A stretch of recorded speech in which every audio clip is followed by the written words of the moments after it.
Tosh, the editor of the Idaho Press Tribune.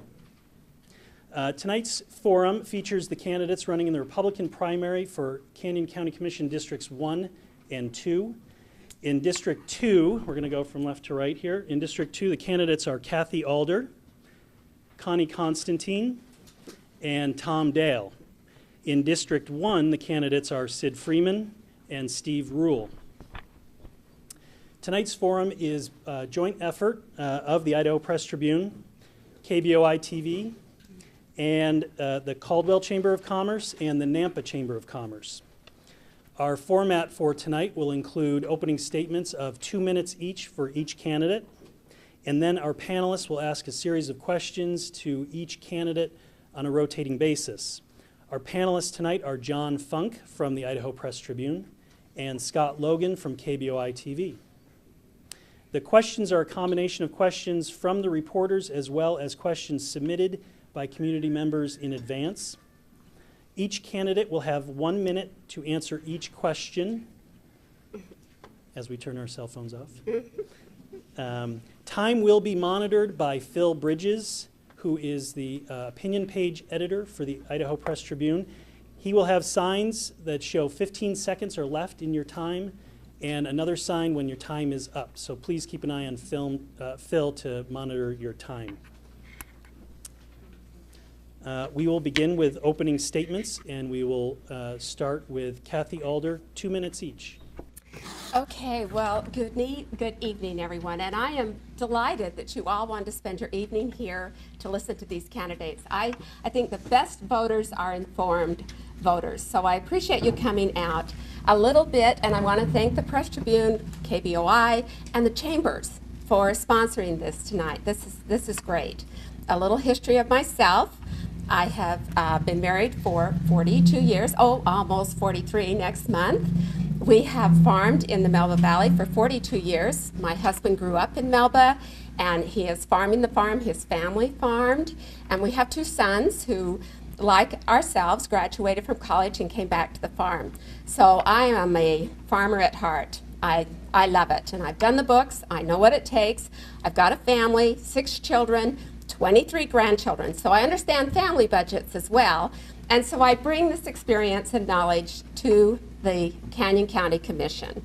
Along with that, I just want to make a few statements about where we have been. When I was put into office, it was the beginning of the recession. And the first thing we had to do was cut budgets, see what things we had to do in order to make everything work. And we have done an excellent job in cutting budgets and still performing great service on the part of the county. I don't think any of you have gone without service from the county, even though we had to drastically cut back. Last year alone, we cut our budget we cut your property taxes $1.5 million, and along with that, lowered the levy 11%. One of the things that Canyon County can be proud of is that in most budgets, the 3% has been put into that budget.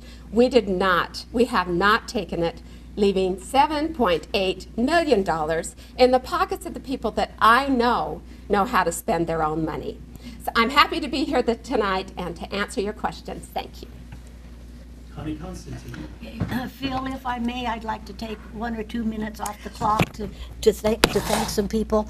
I'd like to thank everybody that Kathy thanked, plus the Caldwell Police Department for letting us use their nice facility here and keeping their personnel so that we can have this forum. So I want to thank everybody here that's making this forum possible. And people who have cell phones, they always say, "Can you hear me now? Can you hear me now?" I'm going to have to say, "Can you see me now? Can you see me now?" I can hardly see over the banister. Anyway, I'm on the clock now. My name is Connie Constantine, and I'm running for Canyon County Commissioner. I ran for Commissioner 4 years ago against Kathy Alder. I'm still picking the gravel out of my front teeth from that event. To summarize my job experience, I worked for Morrison Knutson in Boise for 12 years, and then I went to Washington, D.C. To work for the federal government for various federal agencies. At that time, I was fortunate enough to meet people that had had their first job out of high school working for the government. They worked 35, 40, 45 years. They'd worked for many administrations. They knew where all the bodies were buried. They knew all the scandals that you American people were never meant to know, and it was a wonderful experience. A friend of mine was talking to me about politics, and he said, they ought to have a motto, don't do anything stupid. And I thought that sounded real good, so my motto is I'm not going to do anything stupid. My platform is for saving our prime farmland. I'm against not only native Idahoans, but out-of-state developers and big contractors that come in and put their shopping malls and their apartment complexes and their housing developments on our prime farmland. Okay. So I'm really against uncontrolled and unplanned urban sprawl, and you can see it everywhere you go. You can see these monstrosities where they were never meant to be, and it's against. Thank you very much. It's against all nature of Idaho, I think. Thank you. Dale. Are we using this as a? That's just the TV mic. Okay. For the internet broadcaster. Okay. All right. Well, good evening, and thank you for coming here tonight. I want to thank the Chambers of Commerce for hosting this, and we do want to thank the City of Caldwell for the use of the facility and Idaho Press Tribune. You know, we are privileged to live in an incredibly beautiful and diverse county. Built on a rich agricultural heritage, 8 wonderful cities have grown up, each with their own personality and individual qualities. I was honored to serve the people of the largest of these 8 cities for 18 years. Working with a wonderful team of city council members and city employees, we saw great improvements in public safety and lower crime rates. We led the way in developing the collaborative emergency medical system that is now in place throughout the county. Strategic plans were developed for water and sewer systems, for roadways, and for economic development. We saw dramatic retail and industrial growth in those years, with much more to come. We are still an agricultural county, and we can capitalize on this strength to attract even more agriculturally related industry to our communities. My record is one of inclusive, transparent government. I have established statewide networks of city, county, and state officials, transportation experts, law enforcement experts, and development professionals. I believe in the Ronald Reagan model of leadership. Surround yourself with people who are smarter than you are, and then listen to them, and then help them do their job. I believe in the power of teamwork. This is what gives us a promise of a bright future. County commissioners have the opportunities to be the facilitators of bringing the wonderful diversity of our county together, to work together as one team with a common goal. The experience gained and relationships built throughout my years of service will be of great benefit to the county. Together, we can provide for the safety and security of our people, make plans and provisions for the growth that will come, and confidently move into the future with unity. Thank you. We'll now hear from the candidates in District 1, and we will start with Sid Freeman. Ladies and gentlemen, thank you for being here. As I said, my name is Sid Freeman, and I want to thank all those who are involved in putting on this forum as well. I am a Canyon County native, born and raised right here in Nampa, or right over there in Nampa.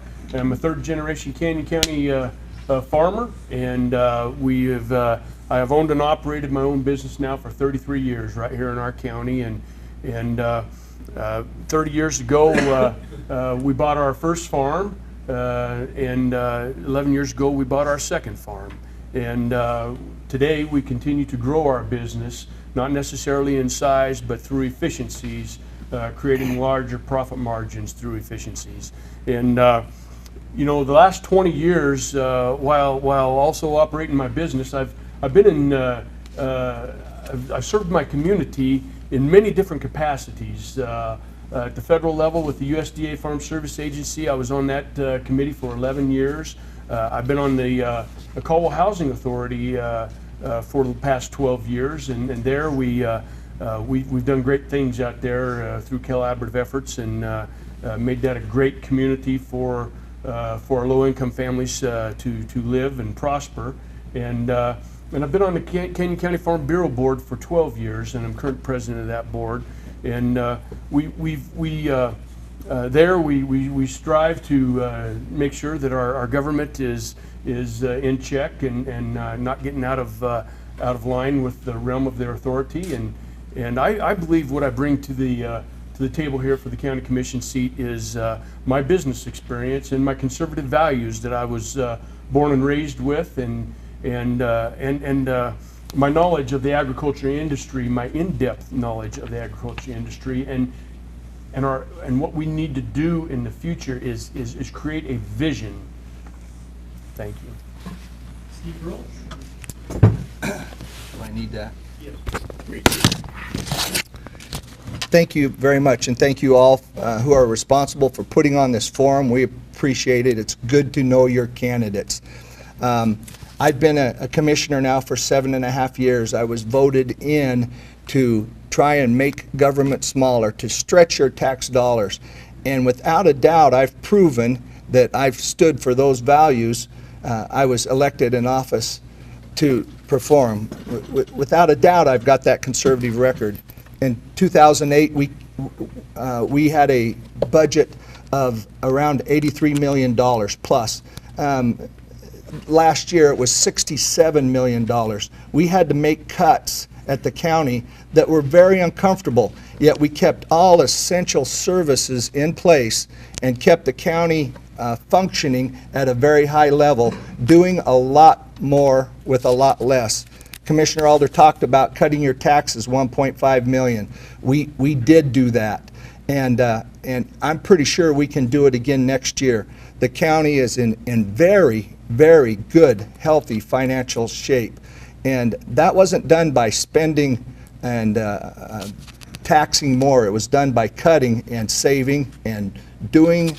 Each elected official did their part. It wasn't just 2 or 3 commissioners. Every elected official has to step up, and they did that and cut those costs. We saved that money. Probably no election that I've been involved with is more critical to your rights as citizens or property owners here in Canyon County than this one. My opponent is financed by the Hiley. His biggest campaign donator is himself, and then the Ag Coalition, George Crookham. So you know where he lies. My values lie with industry, commerce, and my time's up. We'll now move on to the questions. If you could pass the mic. We'll start with the candidates for District 2. And the first question will come from Scott Logan, and we'll start with Kathy Alden. Yes, I'm wondering, what is your position on the relocation or the location, current location of the Canyon County Fair? Let's see. My opinion of where we are, there was a reason that we started looking for land, and that is mainly because it doesn't fit where we are. We've grown, our county has grown, we're 190,000 people plus, and when you're putting on a fair and you're bringing in 1,200 animals and 1,000 kids and their parents and about 45,000 people coming, it just doesn't fit at the current location. So the Fair Board went out and looked for land as to where they could go. I want you to know that there were lots of options. I had gone to the University of Idaho hoping that we could get the land over there between Montana and 10th, because they were not using that land the way they had used it in the past. I think we all want to look for what's best for the county. If we move out on 2026, that is by private donations. Nobody's going to go for a bond for the fair. We're not going for the bond for the fair. It is private donations. Is the money out there? We think so. Connie Constantine. Well, Kathy, I pretty much agree with Kathy, and Kathy has had a lot of experience with this. The people I have talked to sure don't want to see the fairgrounds move to Nampa. They're telling me that Nampa has already taken too much away from us, and especially the Idaho Center. They sure don't want to see it up there. 2026 is kind of out of the Caldwell city limits. I don't know if that would go over very much. And I'm wondering about the College of Idaho that seems to have taken a foothold in this. I wonder if they've overstepped their boundaries a little bit, saying we want to have the first event here. I think maybe we need to fight for this a little bit more. I can understand the animals and the traffic and the cars coming in at that small space, but I would still like to see it remain where it is. It's an institution. It's been there as long as I can remember, and there's got to be a way to keep it there. Thank you. Thank you. Well, the location out on 2026 is in the Nampa impact area, so eventually that'll become Nampa according to the plan. I really believe that we have not investigated nearly enough the potential for putting it, either keeping it in Caldwell or putting it at the Idaho Center. It's not possible to put it at the Idaho Center with the Idaho Center's present configuration, but I really believe that there are some options that would be far less expensive than the proposed plan. Yes, it includes a $12 million initial phase, but that does not get you a complete fairground. The complete fairground is $40 million. The folks I talked to are not in favor of expending private or public money of $40 million to do that sort of a facility out in an area that has no infrastructure to support it. The traffic that goes to this fairground in those 4 days is tremendous, and the roads out there just will not handle it. So we need to look at some other options and really come together, build consensus, and move forward before we spend one dime out there on that ground. We'll now ask the same question of the candidates in District 1, and we'll start with Sid Freeman. Well, I am kind of old-fashioned, and I believe that the county fair ought to be in the county seat. But there are groups of individuals that have to make that happen, and so far that hasn't been the case. And they haven't been able to find a means to be able to get it over to the Idaho Center as well. I think the most feasible option is yet to be sought. They've got the land purchased out there on 2026, which I believe the whole thing started off on the wrong foot when they were allowed to spend over $1.5 million for that land out there with no business plan at all. And unfortunately, if that would have happened, we probably wouldn't be here today. But unfortunately, we're trying to figure out what to do with it now. And that was back in 2009, so we're 5 years later here.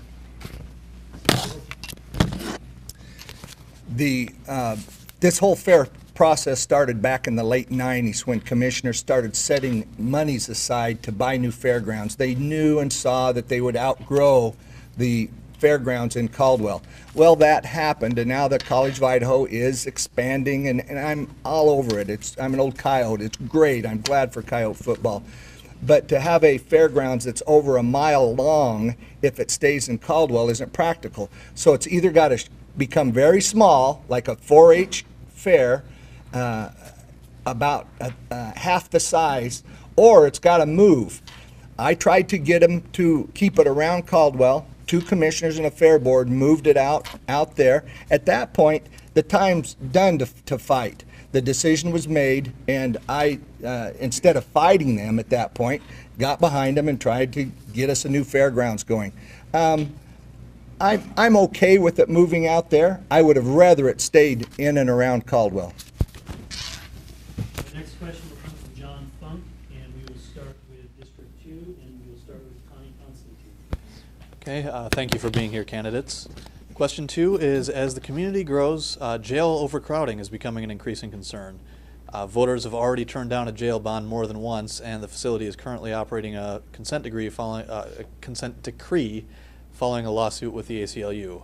How would you deal with this issue moving forward? Thank you, John. I know that this is a big issue with Canyon County, and there's no doubt that we need more jail space, but I don't think the solution has been arrived at yet. Now, you are conscientious voters out there, and you have good ideas. Has anybody ever asked you some of the options that you want to put in? Seems to me like we have the two options. We either build an annex, expand what we have, or build a brand new jail. But there's got to be other options out there. And we're not the only state. States all across the United States have this same systemic problem. And have we talked to the other states and gotten some of their viable ideas? There's other options, not just the two. Thank you. Tom Dale? You know, problems are like old socks in a locker. They do not improve with time. Sheriff Karen Donahue says we need a new jail.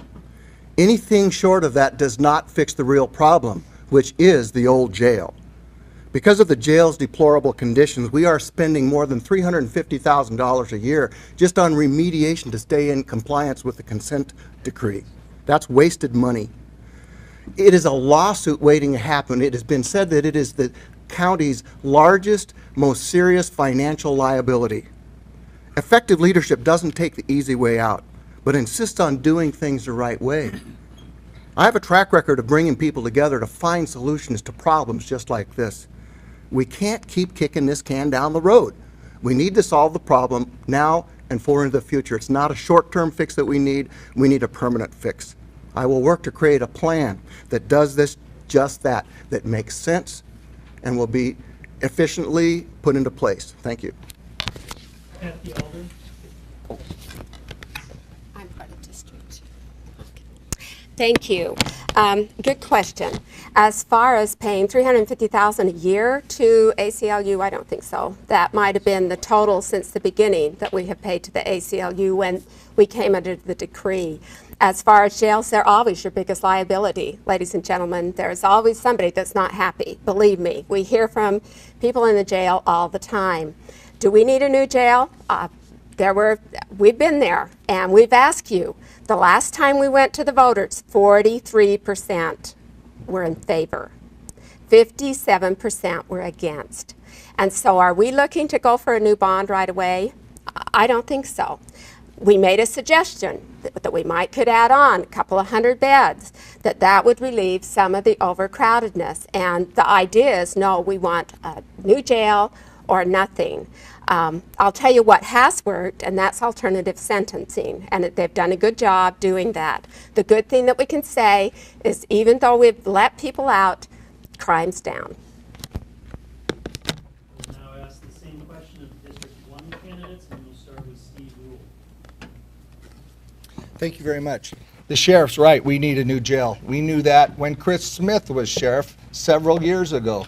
That problem's not what went away, it's not gotten better. Alternative courts have helped. How do you fix it? The public told us 3 times, don't raise our taxes. Okay, I got it. So we can put a fix on the jail with a fund balance that we have of, last fall it was 12 million. I started working on a plan that would add 200 spaces, a new jail next to our existing jail, which is not crumbling. We inspect it every quarter. It's doing just fine. And we could solve this without raising your taxes. No, it wouldn't be the new great big justice type center that was voted on the first time, the second time, even the third time it was cut down and still pretty big. But it would be enough to get us by for 5, 10, maybe 15 years. Sid Freeman? Oh, sorry. You're all right. Well, back in 2008, this was an issue, and it is still an issue today, and it is definitely a can that has been kicked down the road, so to speak. And I sat on a citizens group that maybe some of you in here was also sitting on, that we met for many, many months doing feasibility studies on jail siding. And I questioned whether or not we were getting the proper information, but the information was only as good as those who were giving us the information. And the information that we had, that jail site out on 2026, actually the one we chose because of the numbers that were given to us, was right next to the freeway, but they had access problems. So the county went out and purchased land about half a mile down the road for a great deal of money. We have over $2.4 million invested in that land. It has been vetted, and the architectural plans are already owned and designed for the most efficient style jail structure in the nation. And we need to. It will cut down on employees to manage the prisoners. Next question will be from Scott Logan. It will be, we've got two candidates, and we'll start with Tom Dale. Well, we're back to the fairgrounds situation again, and bonds come up. Given that a jail bond has been rejected by voters, several times, do you think taxpayers are willing to pay for a new fairgrounds? Why or why not? That's a good question, Scott, and thank you for that. I do not believe that taxpayers would vote a bond to build a new fairgrounds. I do not think that's in the realm of possibility. The plan calls for the hope of raising the money through private donations. Well, if that's out there, hope number one is not a strategy. But if we can raise that money, it ought to be spent in the most efficient manner possible, not creating redundant event centers that are going to be competitive with O'Connor Fieldhouse or the Idaho Center or the private arenas that exist in our county. We need to make sure that whatever money is raised and people are willing to spend on a fairground is spent in the most efficient manner. The second thing that is really prime is to count the cost of maintenance operations. We know how much it costs to maintain a full service year-round facility in the Idaho Center. It's a lot of money. I don't think the county taxpayers are willing to spend that kind of money on a new fairground. Kathy Alder. Thank you. No, I don't think the citizens go for a bond for the fair, and there's no intention to go after a bond for the fair, and they're well aware of that. One of the things that is successful is fairs that become enterprise, and that's exactly what our fair board wants to do, is make this an enterprise where they make their own money and fund themselves. We'd always want to be able to pay for our employees. We have 5 employees right now who work for the fair. And so the whole idea, you talk about being competitive. Well, if we go to the Idaho Center, they lose $60,000 because they compete at the same time the fair goes on every year. And we would have to, number one, make up the difference of the $60,000 that the Ford Idaho Center would lose by the fair going there. And so that is not the intention, and it's not just hope. We believe if we become an agriplex foundation, there's grants and there's education that can go into our fairground. I agree with Kathy. I don't think that the citizens of Canyon County are up for any more taxes, not with the way the economy is now and not the way things stand now. What is this headlong rush to be bigger, better, faster, more super than anything around us? What was wrong with the fairgrounds before this was brought to our attention? Weren't we getting along all right with it? Can't we get along with it for another couple of years until we have the money and the right idea to do something? But this headlong rush to be ahead of everybody else. This is Idaho, for heaven's sakes, and we have our own culture. We don't need to compete with everybody else to be bigger, better, faster. Thank you. That's the same question of District 1 candidates, and we'll start with Sid Freeman. In 2013, Canyon County was the highest tax levied county in the state of Idaho. I don't think the citizens of Canyon County should even be asked to vote on a bond for the fairgrounds. If the fair board says they can raise the money and we're not going to be able to get it reestablished either back here in Caldwell or over in Nampa at the Idaho Center, then put the rubber to the road. Let's see them raise the money. And if they can raise the money, then we need to look at the options that opens up for us. We own that ground over there now. It's kind of like we own the jail ground. We cannot. I don't want to see any of our money that we've spent go to waste. The agriplex is a great idea. The fair being a financial entity of its own is a fantastic idea. And but I don't want it to see the costing the taxpayers any money. Thank you. the option of moving it to the Idaho Center, for any of you that have done your due diligence, it doesn't take very long to see that that's not a real viable option without buying 20 or 30 acres that would cost about $7, $8, $9, $10 million to have the carnival on. It will cost money. Dates conflict. There's 113 events at the Canyon County Fair Center. There's about 118 or 20 at the Ford Idaho Center. Those dates are going to bump into each other. It takes 2 weeks to set up our fair, and then they'll have to charge us for the week that we do have the fair. It just logistically isn't going to work out very well at all. Agriplex is a great idea. I'm all over it. I think if they fundraise, that's great. If they don't, we're gonna have a smaller fair at the existing site in Caldwell. The next question will come from John Funk, and it will be directed at the District 2 candidates, and we will start with Kathy Alden. Do you think the contract with former prosecuting attorney John Bujak was handled properly, and what lessons can we learn from that situation? The contract. I have a couple of things here that I think you need to understand when John went about doing what he did. I will tell you in all honesty, were we duped? That was the question the statesman asked us after John resigned and we had a press conference. And we all looked at them like, well, of course not. But you know what? Yes, we were. And we just didn't realize how much we were duped. But he was telling the city one thing, he was telling us another thing. The contract that we had with him was, number one, the money that went into the trust account was to cover the salary adjustments and the reimbursement to the county, and it was to be a 0-0 equation. And that all that money that went into the trust was to come back to the county.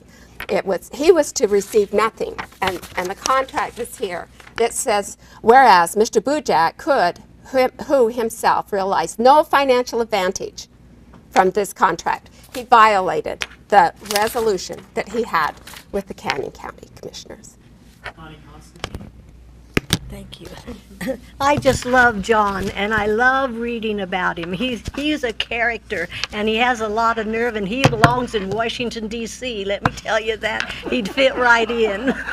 I just love reading about him. He's got so much nerve. But reading about all the things that went on, you can't help but think maybe it was a little bit shady, like the Rolex watch and the Cadillac Escalade and things like that. But he's a character, and I love reading about him. Plus, not only what he's gone through, then he turns around and runs for governor. What more can you want? There you go. I think the question was contract mishandle, and the answer is absolutely yes, it was.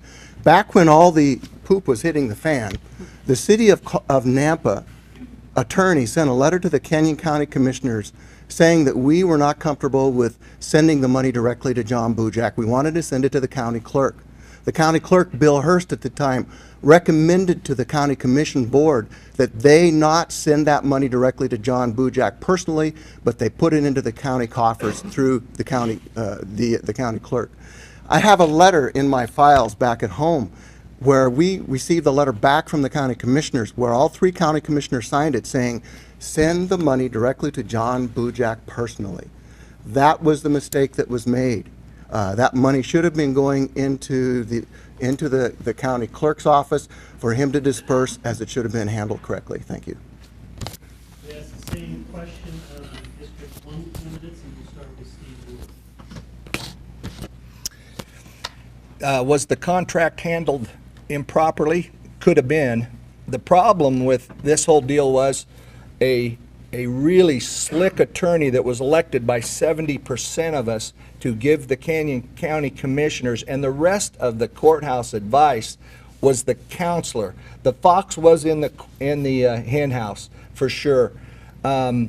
We believed him. We couldn't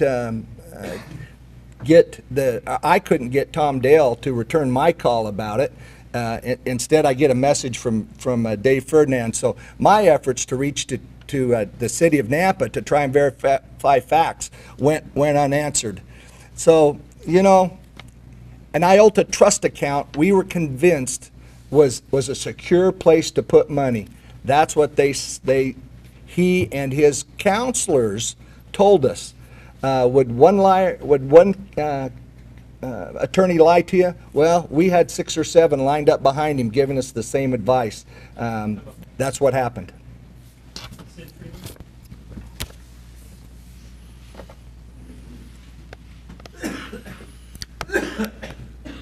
Could you repeat the question for me, please? Do you think the contract with former prosecuting attorney John Bujak was handled properly, and what lessons can be learned from that situation? I don't believe there ever should have been a contract in that manner. That money, well, the contract was not handled properly. The money should have been brought back into the county general fund, and if the commissioners would have listened to and taken the advice of the county clerk Bill Hurst and the county treasurer Tracy Lloyd, we wouldn't be sitting here talking about this today, because that money would have come back into the general fund, and there wouldn't have been a question of whether there was misuse of public funds or not. One of the duties of a county commissioner is to oversee the other elected officials in the county government, and I do believe that that duty was not handled properly. Thank you. Next question will come from Scott Logan, for District 2 candidates, and we'll start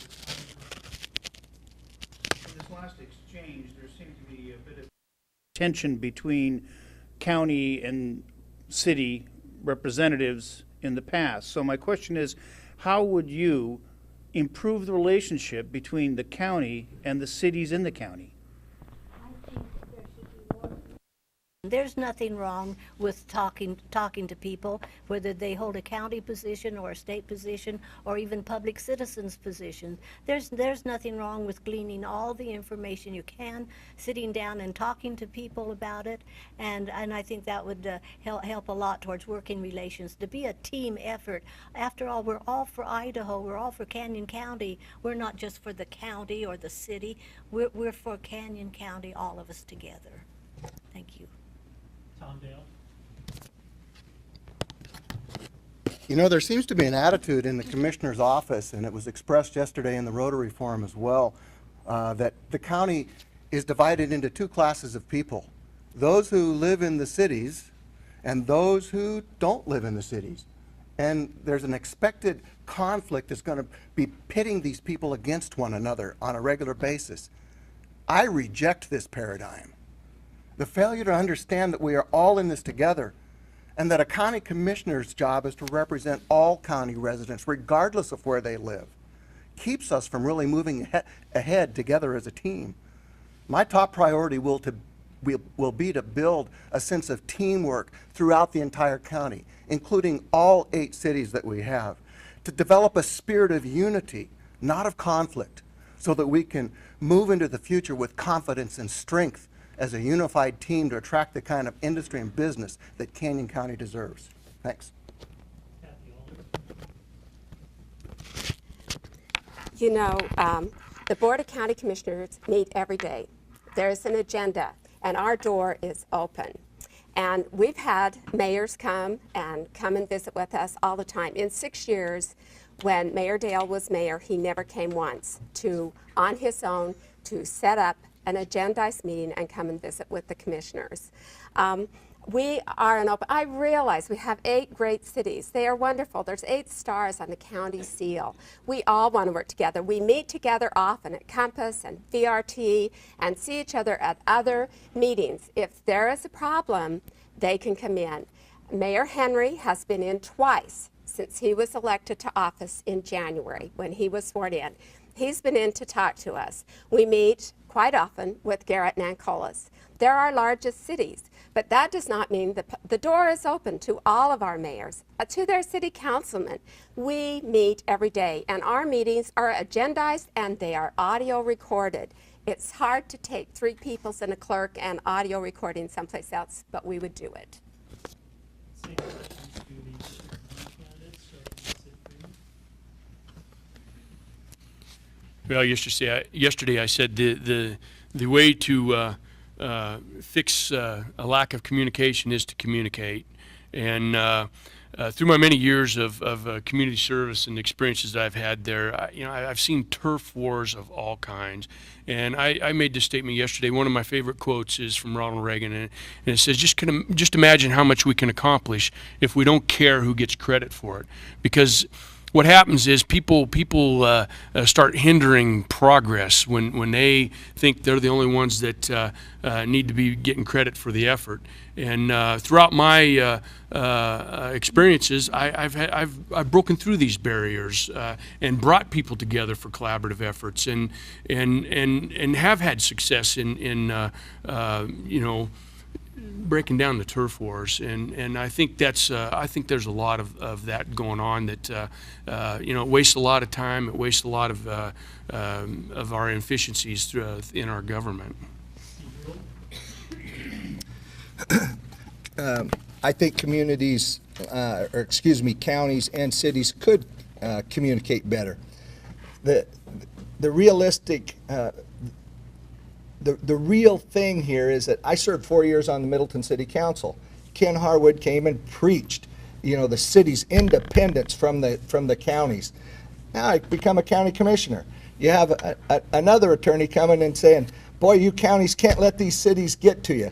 So I'm telling you, from an administrative teaching, as you become a city councilman or a city mayor to a Canyon County administrator, that philosophy is real and exists. Could it be broke down? It could be a lot better than it is. And I agree with Commissioner Alder. Our doors have been open. Some mayors do come in and visit with us. I was really impressed with some of the Nampa City councilmen when they were elected. They came set up appointments. New Mayor Henry did come over and visit with us. We've seen Mayor Nancolis a lot. The Middleton mayor comes over every once in a while. Excuse me, thank you. That's it.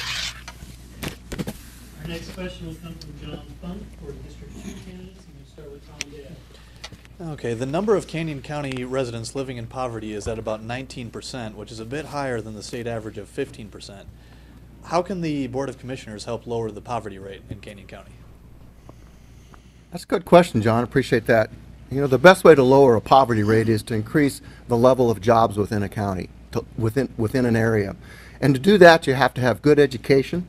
To do that, you have to attract businesses that are going to bring higher paying jobs. We have a pretty low average of salaries and job payment in the county, and we need to raise that. And the way to do that is through private enterprise. The county is not responsible for building jobs or for raising people out of poverty. That's what this free land that we live in is all about. So I believe that a county commissioner can work hard to bring in the kind of jobs that will pay salaries. As I said earlier, we are an agriculturally based county. There are great opportunities out there to bring ag industry into our county. We've had great success with Go-Go Squeeze, with Milne Fruit Company.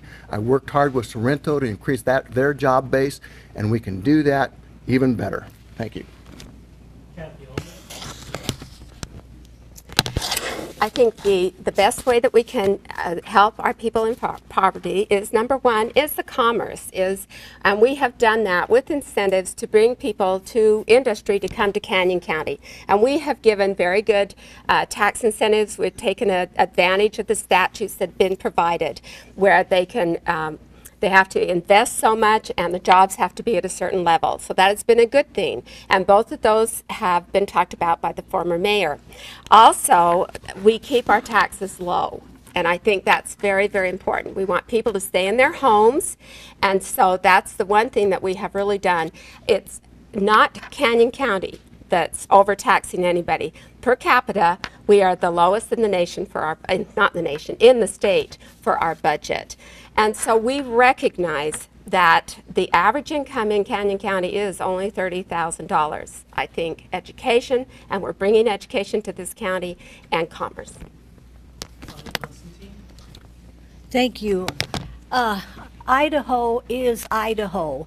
If they want to make New York salaries, they should go to New York. Or if they want to make Los Angeles salaries, they should go to Los Angeles. But Idaho is Idaho. One area I think we could raise our salaries is in the medical community. It seems like hospitals and medical complexes are popping up all over the place, and medical careers are good careers. I wouldn't know how to help the poverty-stricken because we are an agricultural state, and agricultural jobs simply are not high-paying jobs unless we push the ag research and development and can create some higher-paying jobs through agriculture. But like Micron and the tech jobs, they're good for the larger cities in Idaho, but we are out here ag oriented. Same question for District 1 candidates, starting with Steve Wood. Poverty is an incredibly hard problem to attack, even in a nation as rich and as wealthy and as prosperous as the United States. How do you attack it?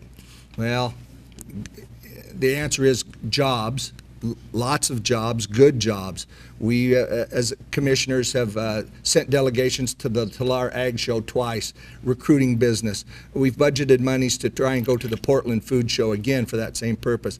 But you know, I'm going to kind of take a shot at our federal government there. We send billions and billions overseas that if we could get our administrations in Washington, D.C. to cut that, send some of that money back to the states for education, for schools, I think that would go a long way. Like it was said by other candidate here, you got to educate them or they don't qualify for a better job. So it's a multi-pronged fork, and it's a tough one. Well, we definitely need to bring in more career-type jobs that will sustain families for multiple generations, not just service-oriented type jobs. And we need to increase the skill set of our workers here in Canyon County, and that does come with education. And I'm very proud to have been very active in the ongoing effort this last legislative session for the Agricultural Education Initiative, which increased funding by 5% to the professional technical education programs throughout the state of Idaho. And we only need so many doctors and lawyers. We need welders, we need plumbers, we need mechanics, and we need farmers. And I believe that we're going to see benefits beyond our wildest dreams, because this is definitely a step in the right direction for educating and building a better skill set.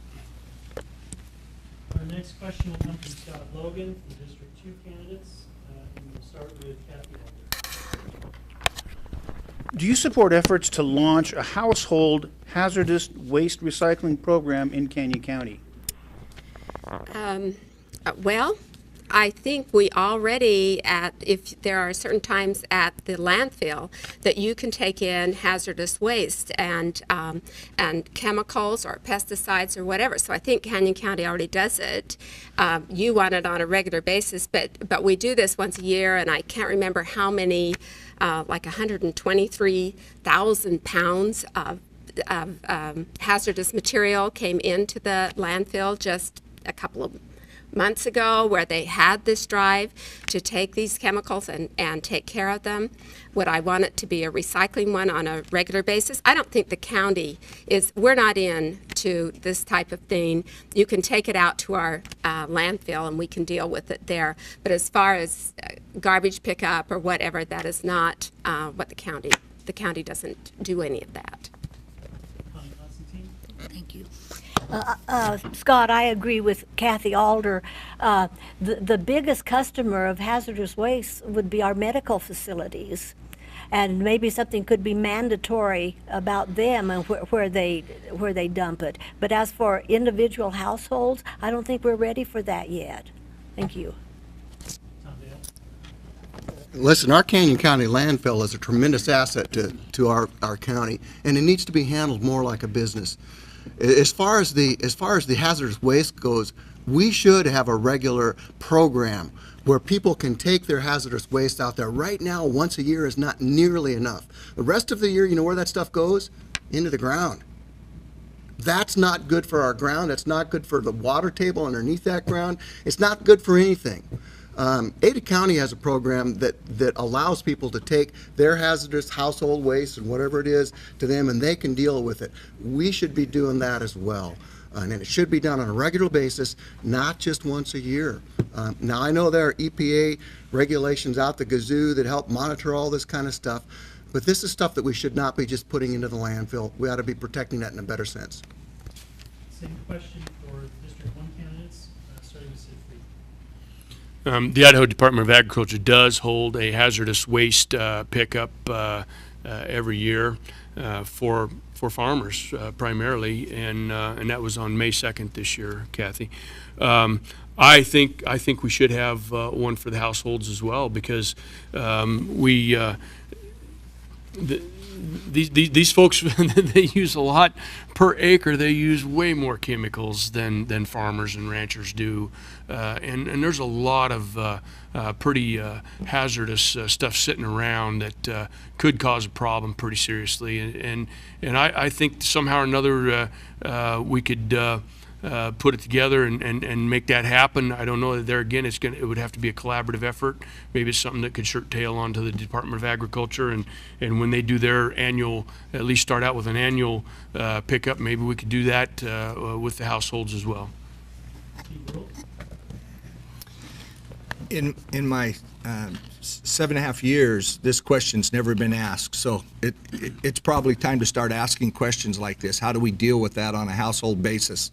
Right now, I don't think it's going into the ground. I think, or there might be somebody out burying it in their backyard. We don't get those DEQ or EPA complaints, but that is regulated by those agencies. What I do think is that it's deposited in our landfill, and our landfill is monitored daily. The gases, any kind of procedures that go into our landfill are monitored by our own Southwest District Health Department. I don't think it's a giant problem in our county, the household issue. There were over 200,000 pounds of chemicals brought in on the free day out to the landfill. That's a lot. That's the biggest we've ever had. Our next question will come from John Funk. We'll start with District 2, and we'll start with Tony Constantine. What is your take on county administrators approving residential subdivisions within unincorporated areas of the county? Oh, thank you, John. You know, I'm for land conservation, and I think there's been too much approval of these big housing duplexes or housing developments. I read in the paper once where somebody wanted to put in 7,000 new homes. It wasn't in our area, it was in another county. But can you imagine if every family has 4 people in it, 4 times 7,000 is how many more new cars? You're going to need more sewer, more water, more policemen, more schools. This has just gotten out of hand. It's uncontrolled and is unplanned, and I don't think a blanket approval should be given. We are proud of Idaho, and I think we ought to vet the people that want to come in and do things to us. It's all greed. They come in and grab our prime land and get the bucks out of us that they can, and then leave with no regard to what they've left us with. Thank you. Tom Dale.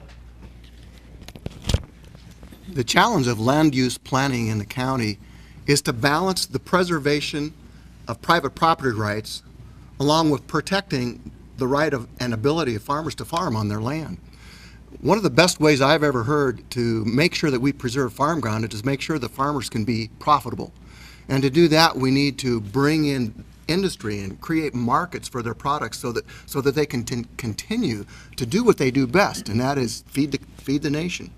As far as subdivisions going out into farm ground, I have been a firm believer for many, many years that urban style growth belongs next to a city. If cities are going to expand, we cannot stop the growth.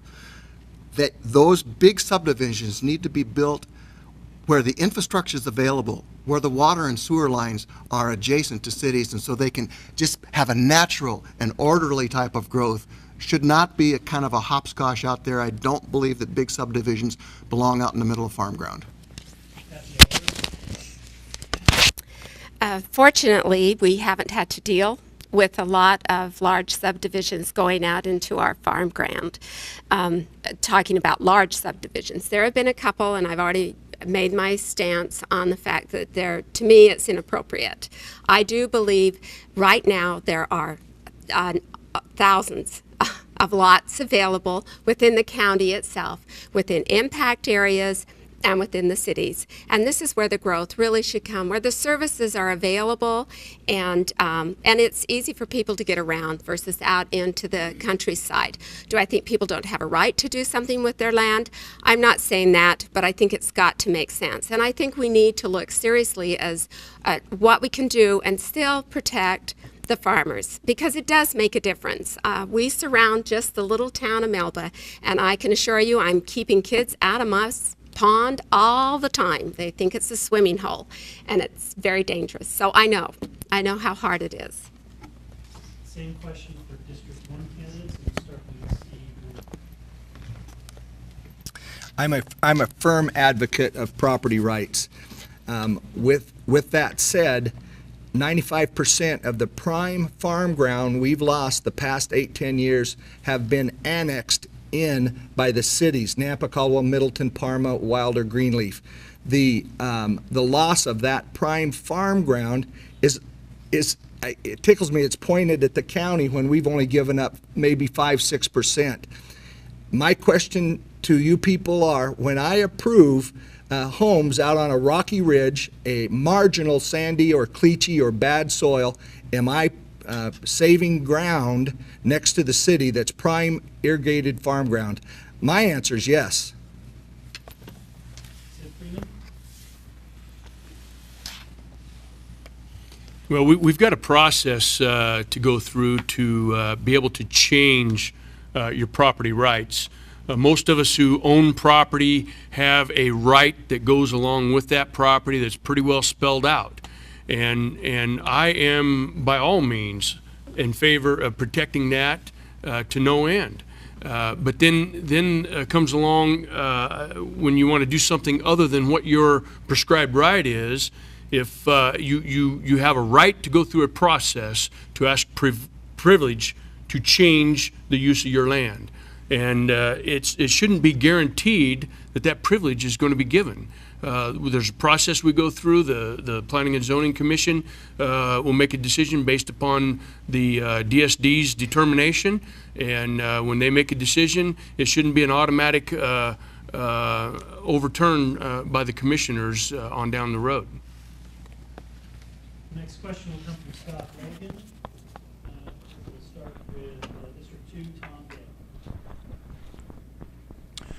Some say that Canyon County is all about Nampa and Caldwell at the expense of the smaller communities in Canyon County. So what would you do to bring communities like Wilder, Melba, Notice, Parma, some of these communities, how would you bring them, let's say, back into the fold, pay more attention to them if they are being ignored? Well, what you're asking is a question about relationships. I believe people need to be valued for who they are and what they bring into the county, which makes us who we are today. As you will notice, I have the endorsement of the mayors of Caldwell and Wilder and Greenleaf and Middleton and Parma. These people know me. They have a relationship with me, and I have regular communication with them even after leaving the office of mayor. I believe the way to bring them in to the decision process of county commission decisions is to bring them in early on, not down the road when the course has already been set. They need to understand that they are a part of the decision-making process and that their opinions and thoughts and ideas are valued. That's what I have done very successfully as mayor, bring people together with diverse opinions, create consensus, develop a plan, and move ahead. Kathy Alder? You know, I am not sure that these little towns feel left out. I think sometimes we don't give them the recognition in which they need, but as a county we certainly do. We look at what each individual city brings to Canyon County. They are all unique. They have, and one of the things that we have really brought them together with is the historical societies. Opening up that budget and allowing our small communities to come in and ask for money. And we're bringing those people to the table, and they are coming in with remarkable ideas and information that concerns those small cities. Instead of just giving all of our money to the large cities, to Nampa in particular, we've opened that up, and they have come in and talked to us. We have an open door policy. We involve them in land use planning, impact areas. They are contacted, and they're very much a part. They are Canyon County. Connie Constantine? You know, it's really unusual how much Kathy Alder and I agree with each other. I can just echo what she said. Maybe these small rural communities don't want to be brought along. Why do you think people live out in small towns? It's to get away from the congestion and all the mess that's other people are bringing to these large places. Maybe they don't want to be brought along. Parma has its Fort Boise days. Wilder has its big Cinco de Mayo. And all these small individual rural communities have their own unique perspective, and maybe they like it that way. I know a lot of senior citizens that will not drive to Boise anymore because it scares them to death. The interstate and the traffic and the exit and on-ramps, it just scares them, and they won't drive. Let me read you something that I thought was interesting. This growth, this unplanned growth by leaps and bounds, it's transforming our towns, it's pushing out locals, it's altering the culture of Idaho, and we're losing our sense of place. Thank you, Phil. Same question for District 1 candidate, starting with Sid Freeman. Well, I think it goes back to communication and communication and communication. If you got it, you can't just invite them to the table. You got to beg them to the table if they're feeling like they're left out. And I haven't heard any news that they are feeling left out.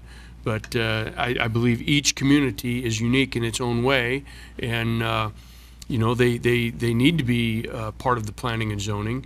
And I have seen you know, instances where these small communities are benefiting from what has taken place in some instances. And I think it's just a matter of staying in communication with them, and, like I say, beg them to the table. If they don't want to show up, then you just keep asking them until they do show up and get their input. Thank you. I hope I can hit three things here. First, the historical is one of the very best examples. We busted up a monopoly, kind of got in some trouble for dispersing that and inviting all the small towns in to share in that fund, the historical fund that's levied for the whole county. Kathy covered that. Number two, I want to talk about the Western Alliance. The cities of Caldwell and Nampa have very good economic development programs, and I mean that as a compliment to all the cities' effort to develop that. In the county, there's Western Alliance. Back when I came in, I was the small city guy out of Middleton, and gradually we've worked up to where we're now funding Western Alliance with $20,000 to help the smaller communities with economic development, and we're really proud of that. Time's up. Thank you. Next question comes from John Funk for District 2 candidates, starting with Kathy Alder. Okay. Currently, solid waste from the city wastewater facilities is transported to a disposal site in Elmore County. Would you like to see this brought to the Canyon County landfill instead?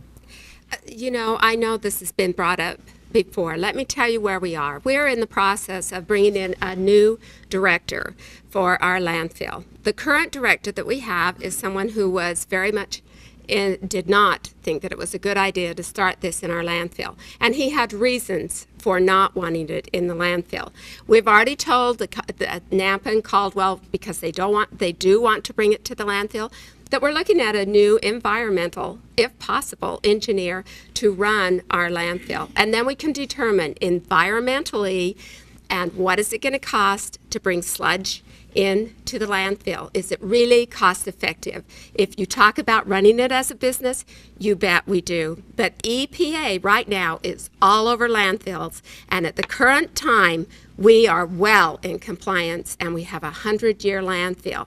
So we don't want to do anything that's going to take us out of there. Connie Constantine? Here again, Kathy knows a lot more about these things from her meetings that she's able to attend than I do. But I want to say, not in my backyard. And I think a lot of people feel that way about a lot of things. I wouldn't want to see it in our backyard. Thank you. Tom Dale? You know, this is an issue that needs to be dealt with directly. And I will say, yes, it should be, we should be taking care of our own solid waste right here in Canyon County. By not allowing this to go to the Canyon County landfill, we are costing the citizens of Nampa and Caldwell a lot more money than what they should be paying. It takes a lot of money to drive that waste all the way over to Mountain Home to Elmore County. Secondly, we are losing revenue from the landfill because we're paying Elmore County to take care of it. 80 counties figured out how to take care of this stuff. Payette County's figured it out. Elmore County's figured it out. I believe that we can figure out how to deal with this solid waste in our Canyon County landfill, and we ought to be doing it for the benefit of our county residents. Same question, District 1 candidates, starting with Steve Moore. Our landfill director has retired. His last days will probably be the end of June. He will probably stay on as a consultant. We've got an RFQ out now for a new manager. Tom Dale's right. The cities have been putting pressure on us to take that sludge. If we do, the price per ton to take garbage to the landfill will go up because there are some unquestionably there are associated costs with handling this sludge and doing it properly. Well, under the new, let's wait, and can I get back to you on that after the new director's here and we look at it again, because I think it's going to be addressed again with a new director. Sid Freeman? I don't know. Can I get back to you when the new director comes in? No, you know, the city folks are being, it's costing them. It's not costing me out in the county to have that sludge shipped out, but the city folks are being, they're also paying taxes to support the land waste out there. So, you know, there's an essence of a little bit of double taxation right there. So I think we really need to take a very hard look at it, and I know it's a very complicated issue, and you're right, we don't want to interrupt our good standing with EPA with our landfill at the time, but I think it can be done. There are other counties that are doing it, and I truly believe that we could do it right here as well. Our next question will come from Scott Logan, District 2 candidate, starting with Connie Constantine. Grab back to my notes here. So we've talked about the funding struggles over the jail and the fairground. And my question then is, do you believe that the county's priorities are properly lined up then when it's building a new administration building? You're starting with me. I was real surprised to see that new administration building. I know it's going to be beautiful and they say they need it, but do we believe everything people tell us? There was nothing wrong with the courthouse, the offices and the courthouses and everything that's in the courthouse now. Why did we need a big 4-story new administration building? I agree that there are other priorities. Thank you. Tom Dale? Well, you know, I believe that one of the greatest responsibilities of elected officials is to guard the public trust. And one of the top responsibilities is to make sure that we spend money wisely and we put it where it is needed the most.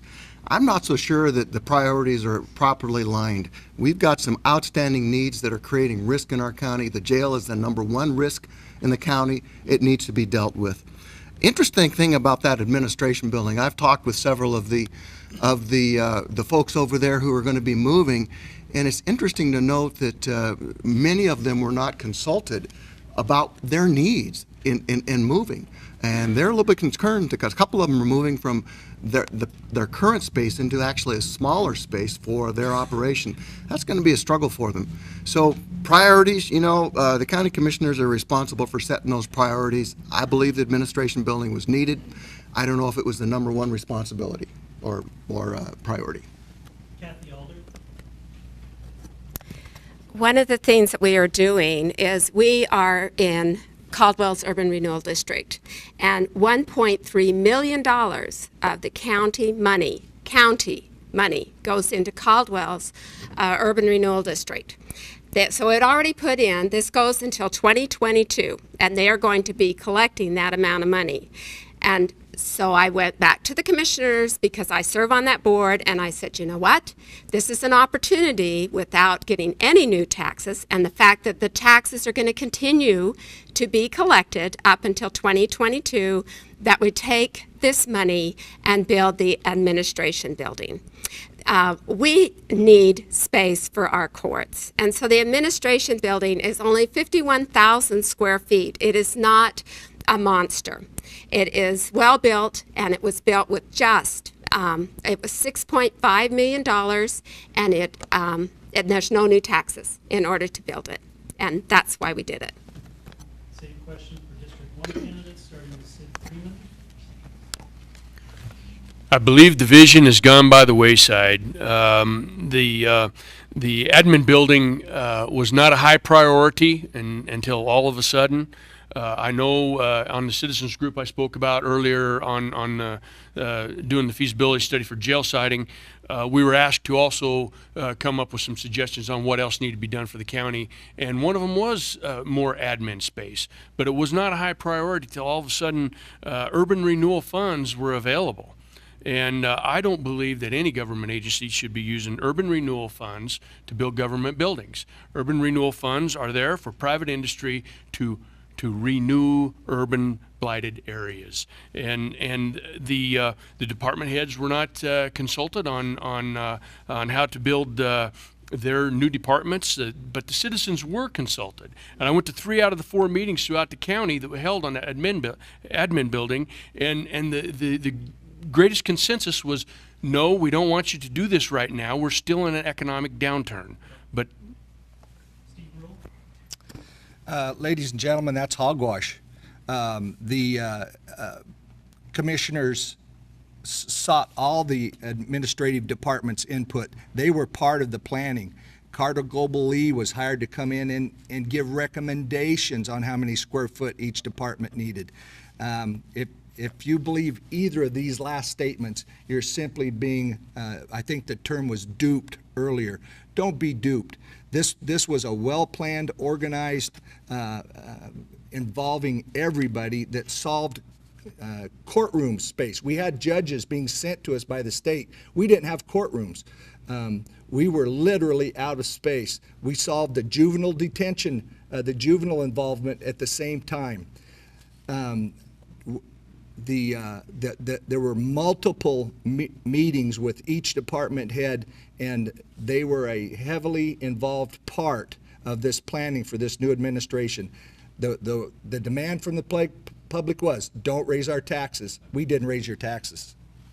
Next question will come from John Funk, starting with District 2, starting with Tom Dare. What is your take on tax breaks to companies that want to relocate or expand into Canyon County? What does that bring to the county?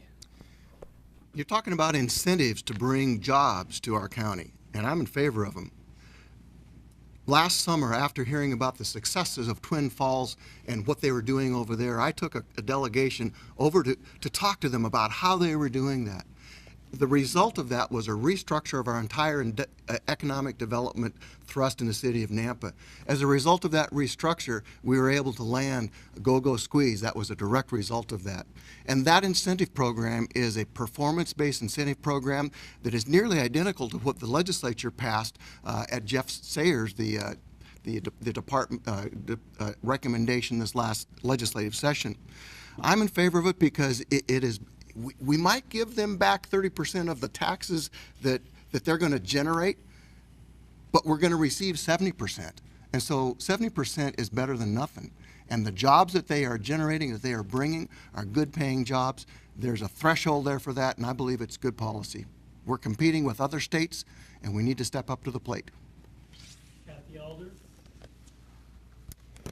I have mentioned before, this is something that we have done in the county to attract business to Canyon County. And they have come in before the commissioners, and in order for them to actually come, where even to Nampa or Caldwell, wherever they want to go, they made sure that the commissioners were going to give them the break. And the tax incentive is 75%. But they have to invest a large amount of money, and we want good paying jobs behind that. The county also has that if they were to leave prior to 5 years, they have to come in every year and prove that they're doing what they say they're doing. But in 5 years, if they were to leave, they have to pay the tax back. That's all written into the contract.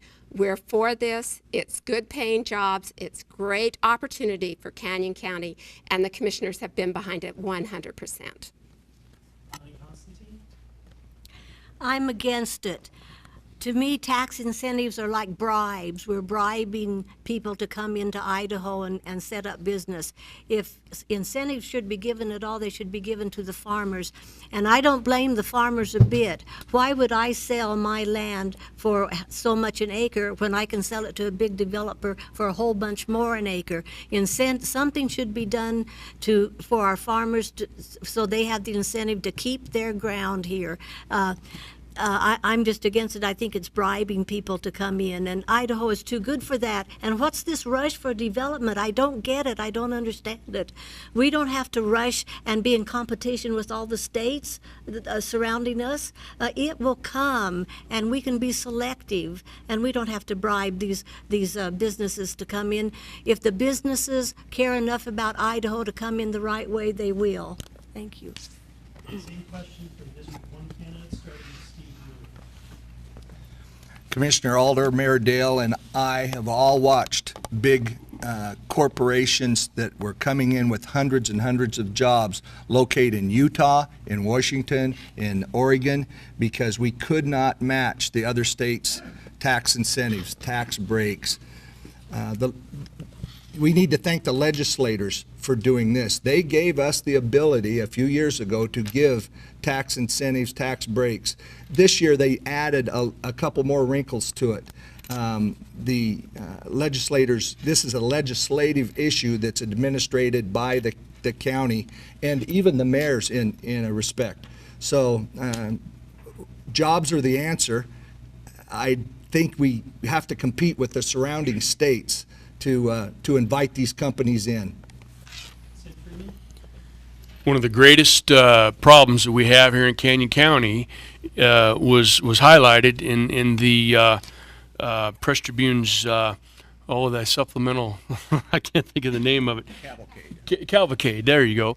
And the most interesting fact I found was that of the average mean household, the highest expense that a household had was travel expenses. These folks are traveling out of the county to go to work.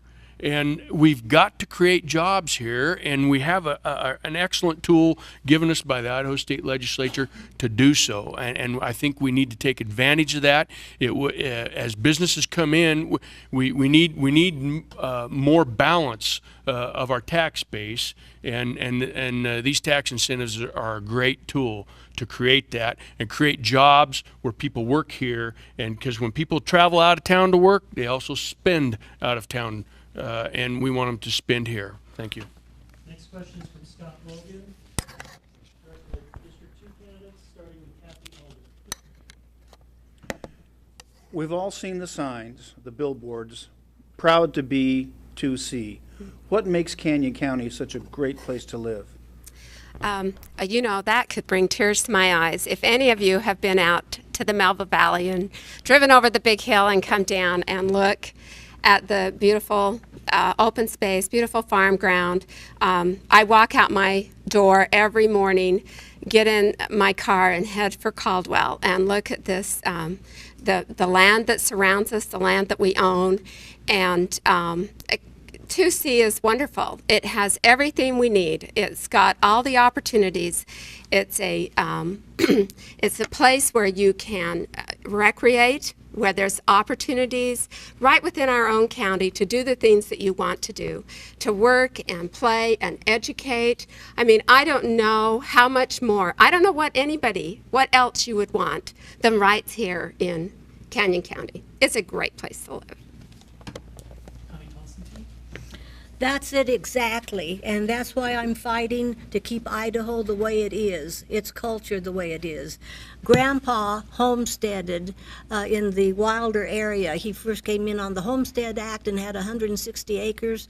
He parlayed that into hundreds of acres, and to this day we're still living on some of that homestead land. He also named Arena Valley. He and the ditch rider out there said, "Judd, what do you think we should call this?" And Grandpa saw the mountains all around. He said, "Well, it looks like a big arena to me. Let's call it Arena Valley." That's why I want to keep Idaho like it is and as great as it is. And if we want to be like every other place, we ought to go to every other place. But what made Idaho great is the ranchers, the cattlemen, the miners, the farmers, the ag people that came in. Why can't we keep Idaho as great as it is? Why do you think everybody wants to come in and take us over? It's because we are as great as we are, and I don't think we should give it up to them. That's the picture Kathy's talking about right there, Melba Valley. See? Beautiful. It's a beautiful place. We have some of the most beautiful, diverse countryside anywhere in Idaho right here. You know, we've got the richest farm ground in the world right here in Canyon County. We've also got canyon lands. We've got lava rock. We've got sand dunes. We've got it all. And we've also got culture. We've got this, well, no longer the second largest city. Nampa is now the third largest city because Meridian has surpassed us.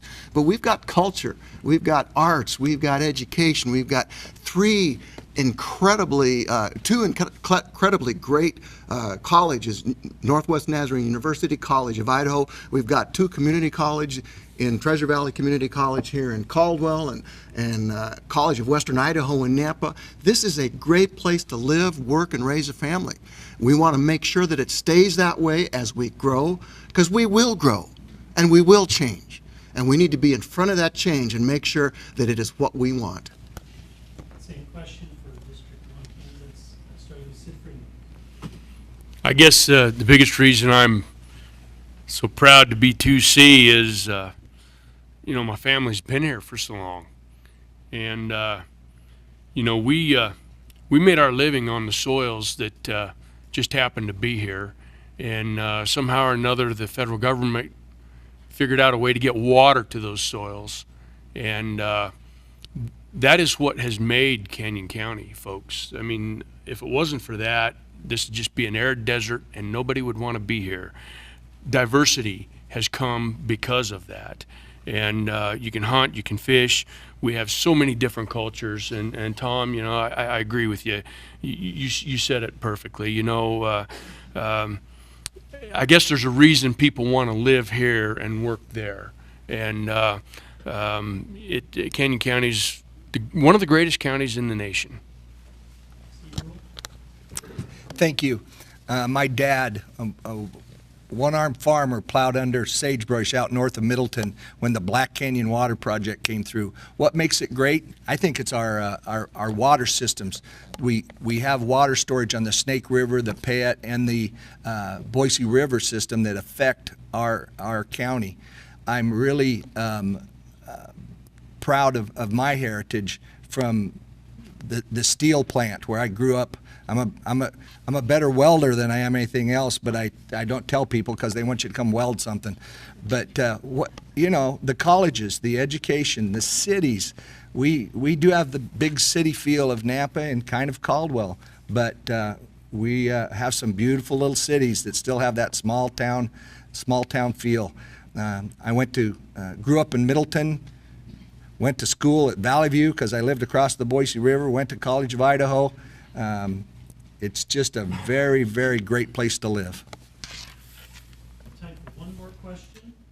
John Hunt, starting with District 2, starting with Connie Constantine. Well, that would have been the perfect question to end on. Mine isn't quite as good to end on, but we'll go with it anyway. What can the county commission do to help alleviate the methamphetamine problem in our communities?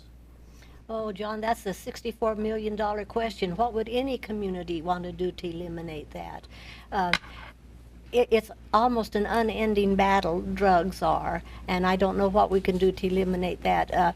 The more people we put in jail, the more crowded they get. We let lesser offenders off, and that doesn't seem to work. Sometimes they come back. I don't have a good answer for you on that. Tom Dale? Well, I do have an answer on that, John. And we've been quite successful at doing this in the past. Mayor Dave Beater, Garrett Nancolis, and I approached the U.S. Attorney General several years ago with an idea to fund a special assistant to the U.S. Attorney. Treasure Valley Partnership supplied the funds for that salary. That has been in place for several years now, has been very effective at targeting gangs and drugs, gangs and gun crimes, and getting those people out of the county. It's a multiple pronged effort. You've got to do education, and we've been behind the meth project from the very beginning in the state of Idaho. It's been very effective. I led the Nampa Mayor's Teen Council for many years, and they understand the dangers because of the Idaho Meth Project. It's enforcement, it's proper punishment for those things, and it's community education that will win the day in this fight, in this battle against meth. Kathy Alder? Well, I too recognize the fact of what the state did when they came on board to fight meth and how important that was. And some of the things that they did is they had kids enter contests, and I had the privilege of being a judge and driving all over this county to see what posters the kids had come up with to educate one another about the bad effects of meth. When we consider our jail and the situation that we have, 80% of the people going to jail are drug and alcohol related. So it's a huge cost to our society. And the most important thing is to educate people and let them know how devastating it is to them and to their families and to the community as a whole. So I just think what has been done has been very effective, and we've got to continue the fight. Same question for District 1 candidate, starting with Steve Rule. I may be a little bit more of a pessimist here, but I'm not sure we can eliminate it. I think we've controlled it very, very well due to the Caldwell Police, the Nampa Police, the Sheriff's Department, and the federal involvement that we're not as privy to because they just aren't out there talking about it. But these four groups do just a heck of a job in keeping that stuff in check. 80% of our inmates are drug related. It's a terrible pestilence. I think until we control our borders to the south particularly, we're going to have a big influx of any kind of illegal drug that happens to catch fire. So again, I'm going to say part of our problem is a federal problem and a national problem.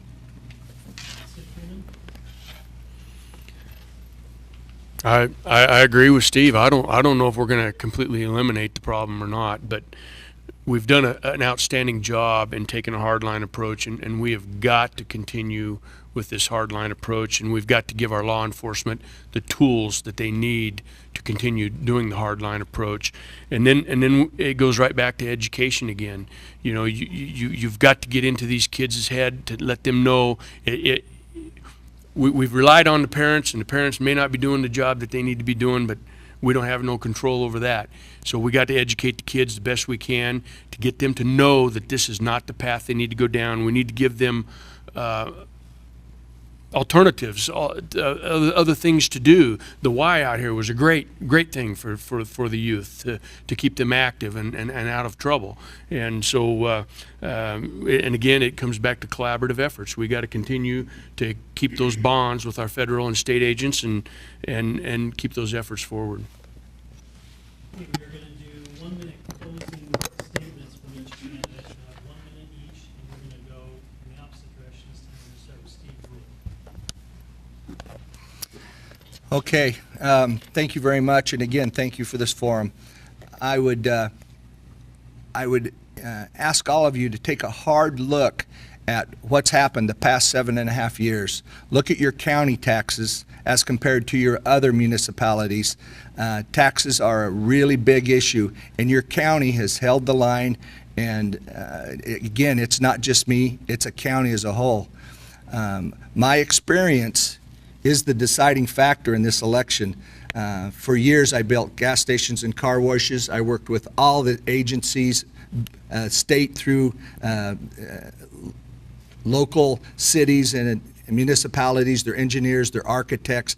I have a big business base and background that makes me an overwhelming choice to continue doing this job for 4 years.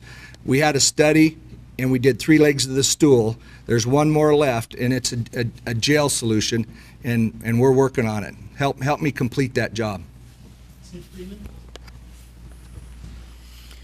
I too want to thank you for being here and allowing us to speak before you today. And I think I'm the best candidate in this seat right at the moment.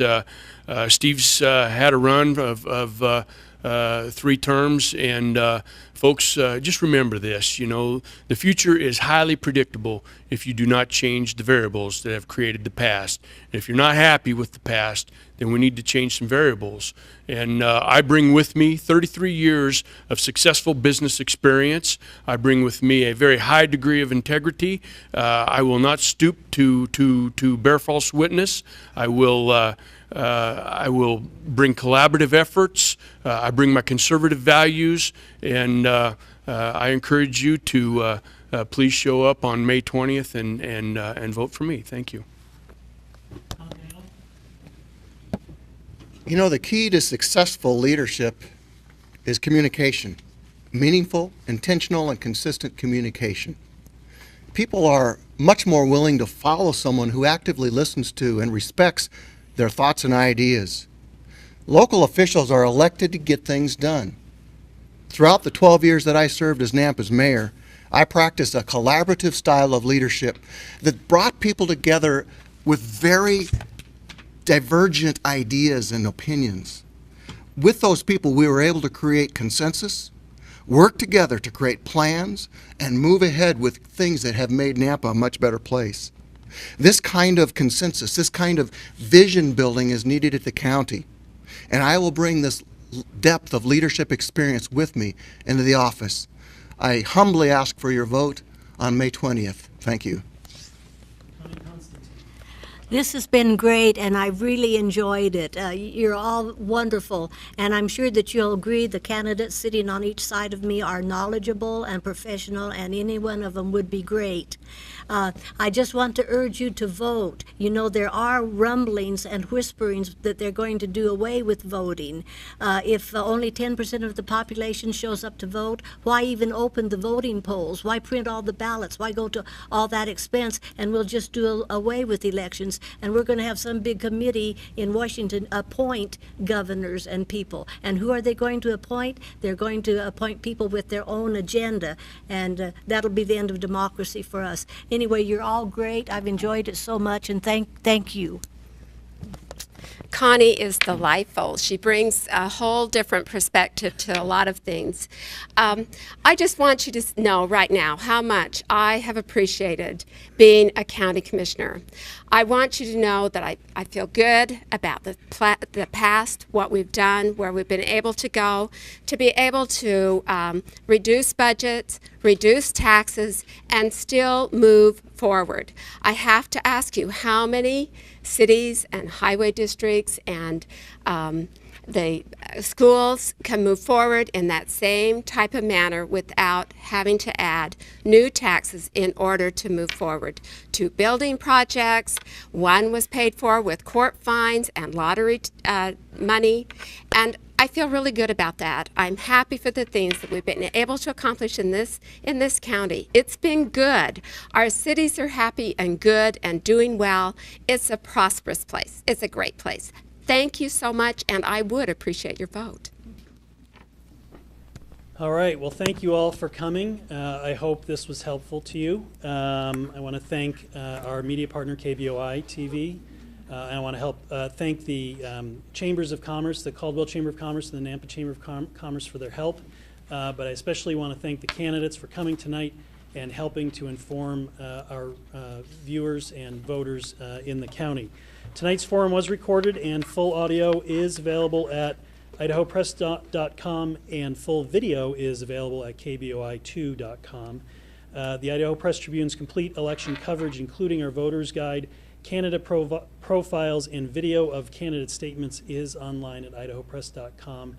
Thank you again, everyone, for coming.